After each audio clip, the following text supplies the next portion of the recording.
So last week we talked about the power of exponential growth.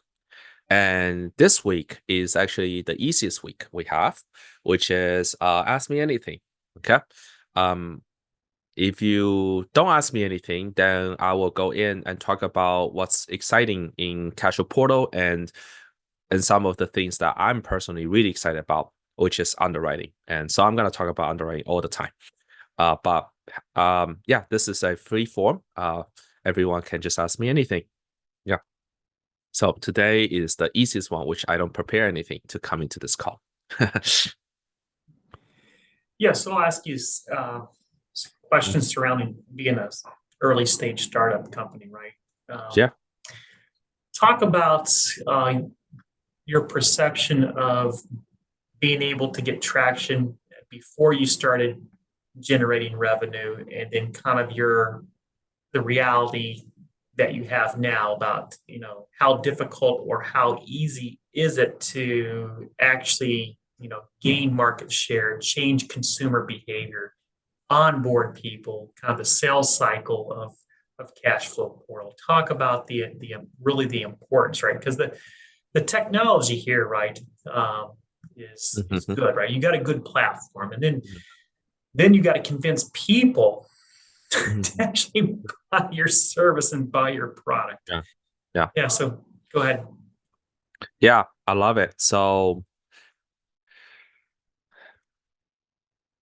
the question is, how do we get traction before we build the product?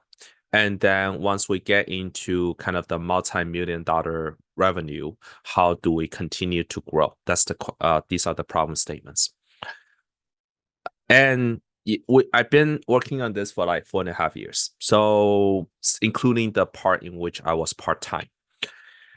I will tell you a little bit about the story on how we got traction, and it is not what you think. I know there within the startup world, there's like the mom test. There are all kinds of books you read. So just a little bit, because I only have the sample size of n equal to 1. This is my journey. I started coding in April of 2020. I was still a software engineer at Lyft, an engineer manager at Lyft. I was a staff engineer before that. And between April and September of 2021, um, I was part-time. So a year and a half, I was part-time. I talked to on average one customer a week because I was part-time. And I only focus on product and engineering, and to the exclusion of almost anything else. Like I did not do sales. The only sale I did was just asking for feedback on the product. To the point of December 2020, we got paid $100 for asking someone to put their deals on CFP. It's like, pay us $100 just so that you want this thing, and then we will move all your deals into Casual Portal. There's no equity raising. There's nothing. There's just like asset managing. There's no distributions either, just so that investors can see it. Um, so that, and because I was part time, and there are a few ways I got traction.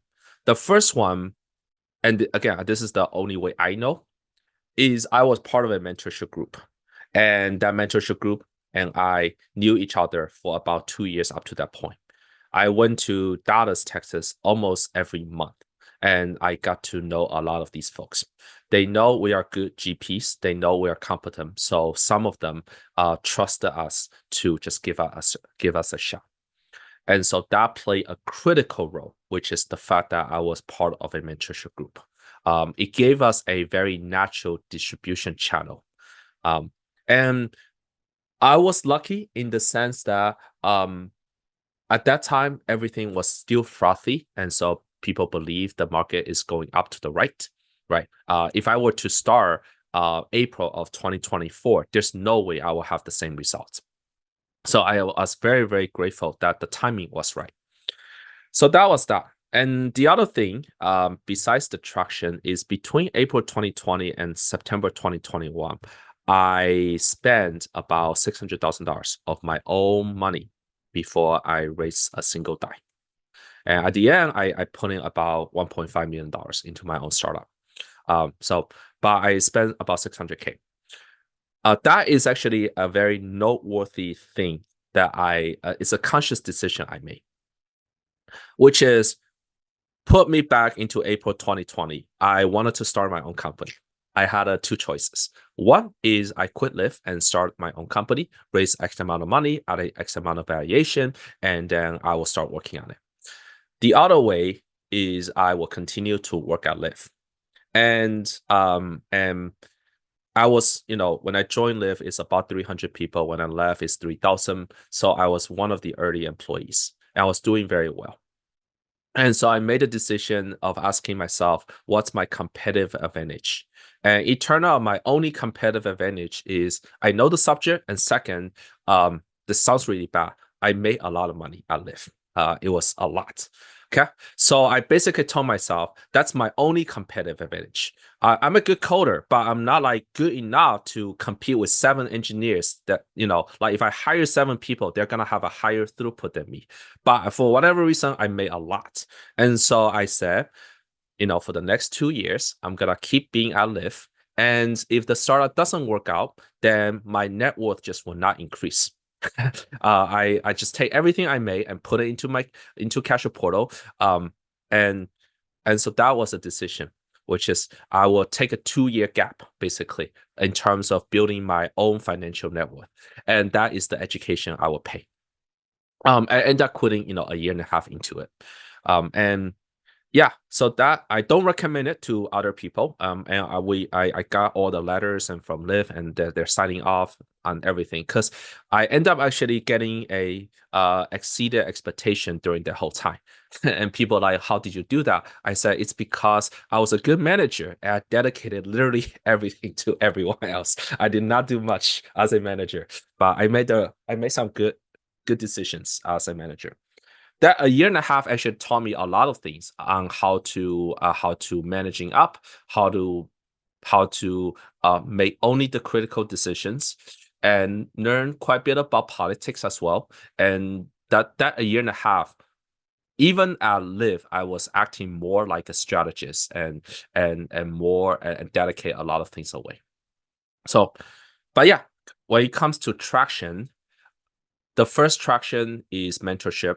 The second traction is July of 2021.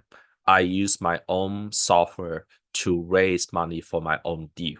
That was the second traction. But the most painful time, there are many painful times, but one of the most painful times is in March of 2021. March of 2021. So March 2021, I wrote a letter, and to we have this kind of like a update to the people that I know to just like keep them like I'm working on this thing. March 2021. That's when I passed 30. I think it's like 33 years old, and I was making a statement that 2018, like multiple single families, like I think at that time I have 5. 2019 did my first syndication, and that's when I'm like 31, and then 2020 did another syndication of 408 units. I felt like I was like top of the world, like for a typical 32-year-old, that's pretty good. That's pretty good. And then like 33 years old, worked on this startup for about a year at that time, had $100 to show for it. At the end, we didn't even count that $100. Okay, they became a customer. They became a very, very good customer afterwards. I was just like, man, is this plunge even worth it? Yeah, that was like, man, I already spent $350,000. I had nothing to show for it. I learned a lot. And so should I continue this or should I not continue this? I don't know. I'm definitely not quitting my job anytime soon. And then the turning point was in April of 2021, which is funny. We show it to one of our customers, one of our like beta users. And he was like, you have a problem statement in going to market. Your problem statement is people who already did syndications and are asset managing, they don't feel the pain anymore as much. They're just sending out distributions. It's pretty easy. Their biggest pain is when they are raising money and they need to do all the wire. They need to keep track of everyone's investments. That's the pain. And you solve the thing at the end. You did not solve the thing in which it's natural time to find a portal. You solve the thing in which the urgency has passed. I'm like, you are right. We forgot to work on the equity raising part. So I basically missequenced the order. I should have worked on the equity raising part, and I should not have worked on the asset management part. And so we built the equity raising between basically April through July, and then just in time for my own raise. And as soon as we do that, then the customers start flooding in. And so, if we gave out in March, we would not have seen, today's cash flow portal back in 2021. Now, you might say, wow, that was a rookie mistake. I also have this point that no mistake is really a mistake. I have a lot of mistakes in life, but halfway built, here's what will happen. It's like that was a mistake. I made a bad product judgment call. I should have built the equity raising before the asset managing, but I did it in reverse order. But there is always silver lining on everything. If I build the equity raising, here's what might happen. People might start flooding in. People might be, oh, this is awesome. I might quit my job earlier. I give up more dilution to raise money. When they come in, they raise money. And then afterwards, the software doesn't work on anything else. It doesn't do distributions, doesn't do documents, da, da, da. They're like, oh, you are just lying to us. This actually doesn't solve anything. Where we spend the first year literally building all kind of the back end, and then we build the equity raising. People come in, they're like, this is useful. And then when they are doing distributions, it actually already works. And so there's silver lining to everything. And in some ways, it was a terrible, long 1 year, but it ended up being the right decision because I spent more money into the startup. Startup ended up being quote unquote, sustainable and so on. And as a result, I gave up less equity. And it was well worth it. Yeah. So it was very interesting.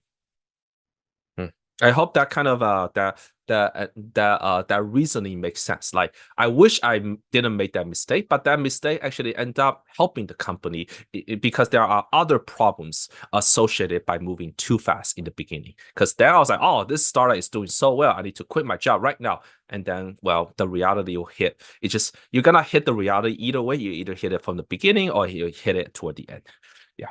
All right. So that's that. So that's on the beginning. Any kind of comments on that part, and I'll talk about kind of currently how do we scale and onboard and convince more people and so on. Yeah, so that's the beginning. In terms of currently my job is slightly different. My job is systematic onboarding and systematic convincing people. I don't really think of it as convincing people. I think of it as this loop of getting feedback from the customers, iterating upon it. And so, earlier today, Paul actually sent an email and like, hey, this thing is not working. This is the first time we saw that bug. And so I have no idea what's going on. But I do know that we shift something along those lines. Something along the lines of like doing KYC on our customers before they can connect with their ACH. So it's probably due to that. And escalate it to the team, and the team will fix it. But more importantly, the team will learn that like, hey, how can we prevent these things from happening, right? And just like there will always be guinea pigs kind of along the way who report the very instance of that bug.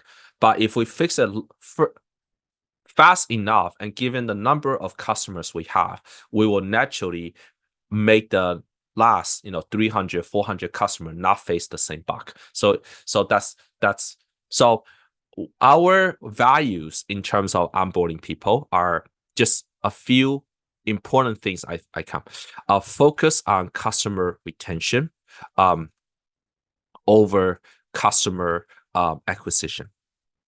Okay, our churn to any competitor today is 0%. Like, not a single person has churn to any competitor. I don't know how we did it, but we did that. That's the important number one.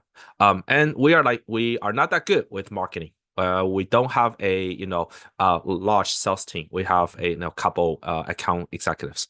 That's one. The second thing is marketing needs to be a founder's job. That's what I believe. Until I figure out the marketing strategy, I am not going to hand it over to some other strategists to help me create the blueprint. We will hire the individual contributors that will implement the strategy, whether that is SEO or social media or influencer or LinkedIn or email or webinars or content, doesn't matter. But it needs to be my job initially until we get to a certain state that is in line with my own values. And marketing is about values. And so marketing needs to be a founder's job. So my job right now is a lot of marketing and a lot of sales and marketing. That's actually my primary job here. So those are the two things. Yeah.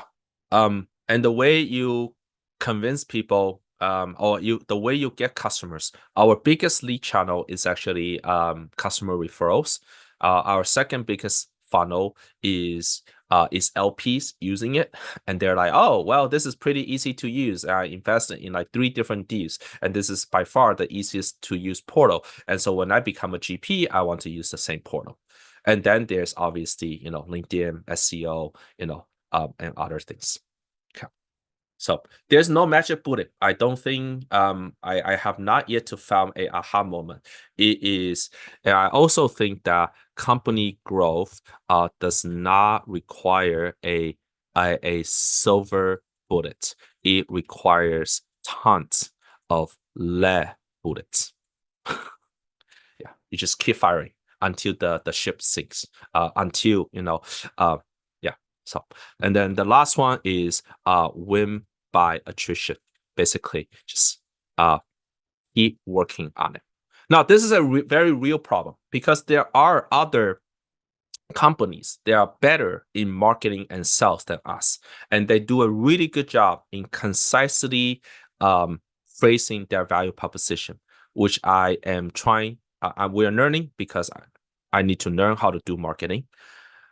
On the other hand, we also win in some ways by the quality of our product and by insistence on the truth of how this software should work and what problems it try to solve.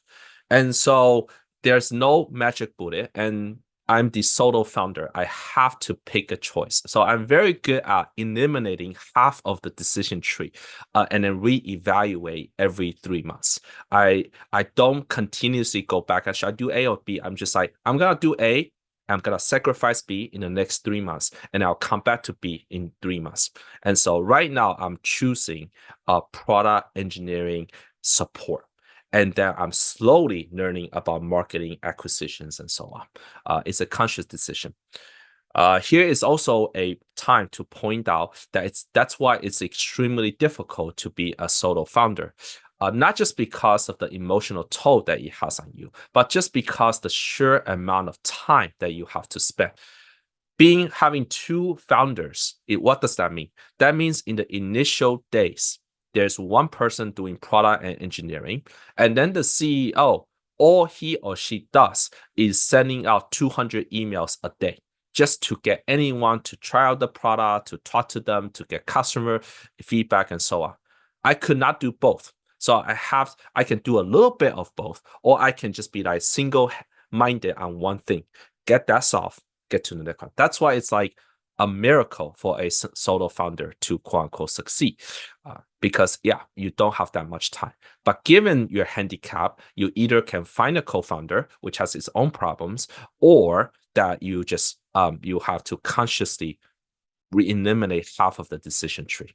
And then for everyone listening to this YouTube video in the future, it between April and April, like this is why YC is very helpful. I only focus on customer feedback and kind of a sales and not much marketing at all. Okay. When we joined YC, which is January of 2022, my first question I asked YC of like, should I do marketing or should I do sales? And YC's point is, if you have less than uh, a million potential customers, you do sales instead of marketing, because sales is more pointed, sales is more immediate, sales will get you there faster. If you do marketing, it's gonna be a long game. But if you have more than a million potential customers, aka you're probably a consumer product, then you do marketing, because sales is gonna take, it's gonna be too specific to get that many customers. And so, and even in January, we're still sales focused. We are very much sales focused, even until today. And now we're just learning a tiny bit about marketing. Yeah. Yeah, I'll pause there for anyone to ask questions. Hmm? I was gonna ask questions more on like the real estate side. If you could like Yeah. talk, if you scroll up a little bit, 2018 to 2019, you have Hmm. there the single family to the first syndication. Yeah. If you could talk a bit about the worries or the good and the bad between going from five single family to your first syndication and even your second one, because even the second one being as 400 some units is that's like a big Hmm. that's a big deal. Hmm. So from single family to the first syndication to even the second one, if you can kind of go through and talk about that experience. Yeah. I think the question is, what are some of the transition and the good and the bad, like going from single families to multi families? I There are a few kind of meta points I have. One is, don't underestimate your experience with single family. If you are a good single family operator, you are already 70% ahead of the pack. That's really what I believe in. And the analogy there is, you have these math Olympia and partner winners in high school and college, and they end up becoming mathematicians one day, and they are always very successful mathematicians. It doesn't always translate. And the common thing they say is, what I did in Math Olympia is not exactly the same. There are some twists and differences. But they are like very similar. I still find the joy in problem solving. I still find the joy, in this case, managing tenants, doing all the groundwork. At the end, it's still real estate. And so the only difference now is that in it being a mathematician, I can win a Fields medal, and before I just win International Math Olympia, prize. The only difference is that it matters more now. It has more impact. And I will say the same. At the end, the fundamentals don't change. There are some new stuff you learn, but you probably know more than your pack knows, or you know more than what you give yourself credit. So that's the first point. Okay, so that's that. And then the second one is, you probably you may find it more fun, more fun. Yeah, you may find it more fun, because I think with everyone, when they are doing single families, they feel like they're in a smaller league or whatever, and then this is like going into the big league. But don't underestimate yourself. But you have something to look forward to, which is like, oh, this is you have something to look forward to, in the sense that we are working on a bigger size, a bigger pie, and that's intrinsically motivating. Yeah. In terms of the gotchas, like, you know, you will appreciate that you can do everything for 80 cents on the dollar, because you know all the contractors in that area. A lot of people that go into syndication don't appreciate that. They are just copying from other people. But since you've done single families, don't try to make it too different from single families. I would say 80% of them are the same. At the end, having a large single family portfolio means you have a business, and it's very much the same business. The only new thing you have to learn is the investor management, like managing their expectations. It is one thing to be doing with your own money. It's another thing to be doing with someone else's money. The classic example here is in 2019, we purchased this Class C apartment complex. And 2019 December, we took it over, and we had the lowest occupancy. It dropped from like 96% when we bought it to like 89% on December, and we were like freaking out. We were just like, I don't know what to do now. I have no idea how this could happen. We didn't do anything wrong. What happened here? And then in January, we met up with our folks from the mentorship group, and someone just like, "Good job, don't worry about it. It's 89% because your tenant demographic like to go back home in the winter." I was just like, "Okay, that's it." And then sure enough, in January it picked right back up. It's like, wow, I did not know that. But like everything remained the same. It's just your mental state became different because you don't know. You're like, oh wow, if this is my own money, I could care less. Yeah, sure, just wait. But then because you're managing someone, you have to provide some kind of short-term communication. That's the part that's going to screw with your psyche. That's the only thing that really that's important to me. All right, so that's on the single family. Cool. Anything? Yeah. Other questions? We can go back and forth between real estate and technology. I can ask a more general question. What do you use to stay organized? I'm sure you gotta like a handful of things going on at once. How do you stay organized? How do you keep things in order of what you want to do, most important, least important, that kind of stuff? Yeah. The question is how do you stay organized? The thing that really helps me is taking walks. So that's, I don't know why. I just love taking walks. And then the other thing is I have a very simple checklist of things I want to do on a daily basis. And some days, I actually don't have a checklist. There are some days, but most of the days I have a checklist. And so there's nothing magic or fanciful about it. In fact, this is something I want to dispel against the general population. People believe that you have to wake up at 5 a.m. and you have to do all the miracle morning routines and you have to be super efficient and then you end up succeeding. That is complete BS. That's not true. In fact, it was more that I had to sacrifice some of my health in order to just grind through it. And then once we have in a stable state, then I picked up my health back up. That's also terrible advice just for the people listening. That's not saying that you should sacrifice your health. That's just saying that that's just what naturally happens. So either way, it's BS requires. There's no magic formula. I remember in 2020 and 2021, 22, I was not in a good not health condition. I was not exercising all the time.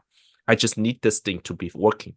And I need this thing to be quote unquote like sustainable. I can see that this will become profitable one day. And now that it is becoming on that track, I can just take it a little bit easy because even before, if I don't look at my Slack for a day, I'm just like, oh man, this baby could die 24 hours if I don't check it. Now, if I don't look at it in 24 hours, it's like, okay, I know it's gonna be fine. Knock on wood, right? So it's your judgment on. So there's no, I will say there's no magic formula.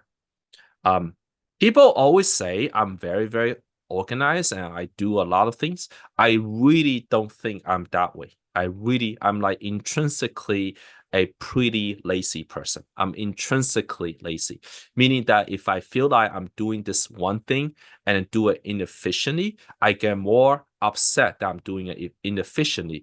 Then so that means I'm lazy. I just want to do it efficiently as opposed to like I'm organized.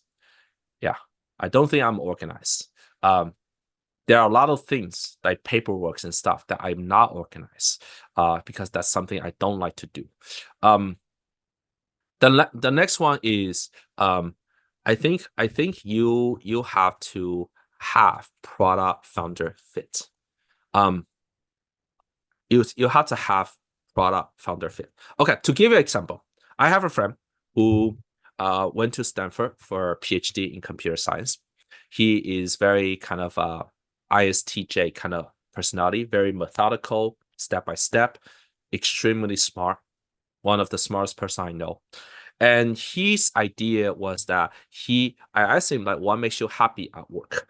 So like my friend wanted to be useful, wanted to be in the zone, like doing something he loves. That's his. And he felt when he is in the zone, he can do great things.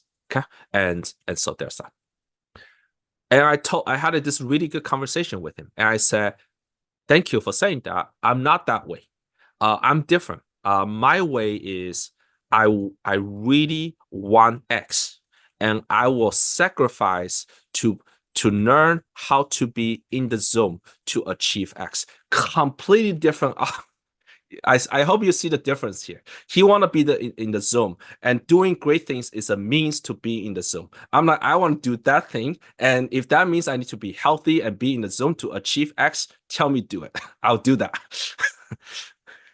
And so then the question is like, why do I really want X? I don't know. For my entire life, I don't know why I have that kind of personality. Yeah. And that is something like there's nothing he really, really wants, but he really wants to be in the zone. I'm like, I could care less about being in the zone. But if the zone is helping me being productive, sure, I will take that. Yeah. So would you say that you really thrive on setting goals and reaching those goals? I don't know. I don't even have like my goals, like Chloe, who's working at the company, knows I don't have ambitious goals. I have long-term ambitious goals, but our like every year goal is actually very achievable. I don't like make it high.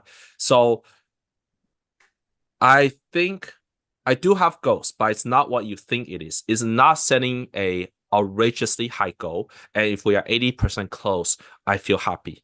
It's almost that I set a goal that makes me baseline happy, and my goal is to exceed that target.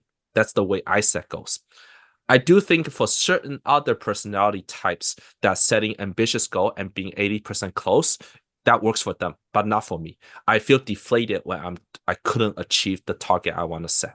That's why last week we talked about the power of non-exponential growth. So there's that. The second thing I will also say is, in terms of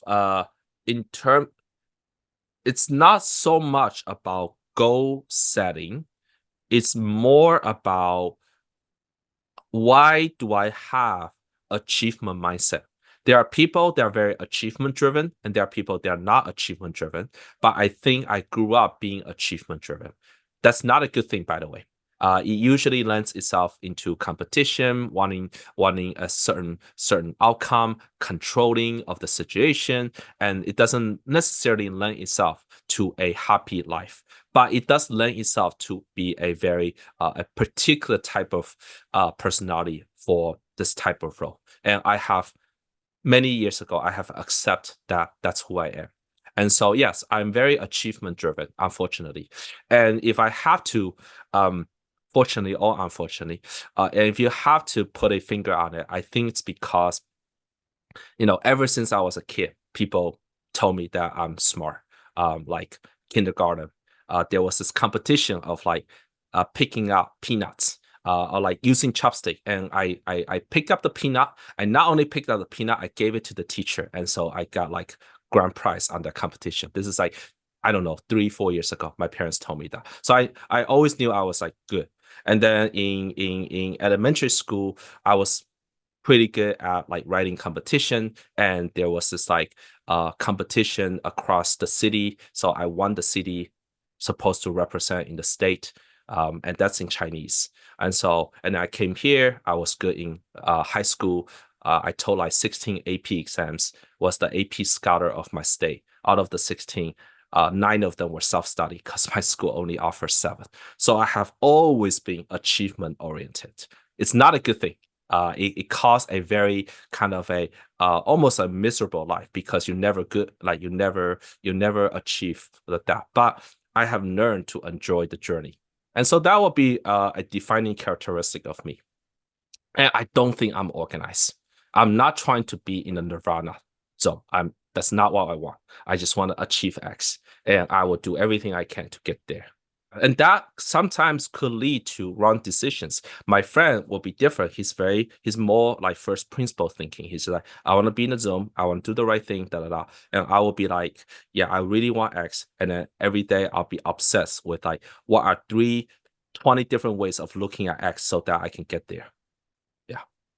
Cool. That's very open sharing. I never actually talk about that. Cool. Thank you for bringing that out of me. Cool.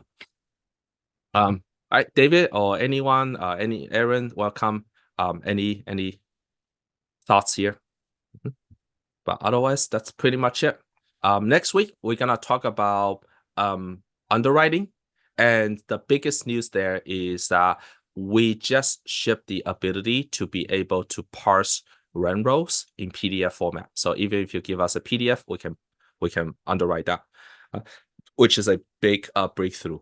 Before we can only do Excel, and now we can do PDF, which is gonna be awesome. Okay.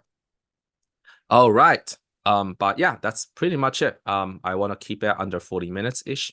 Thank you so much. We might do more of these AMAs in the future. Okay. So, all right. Thanks everyone.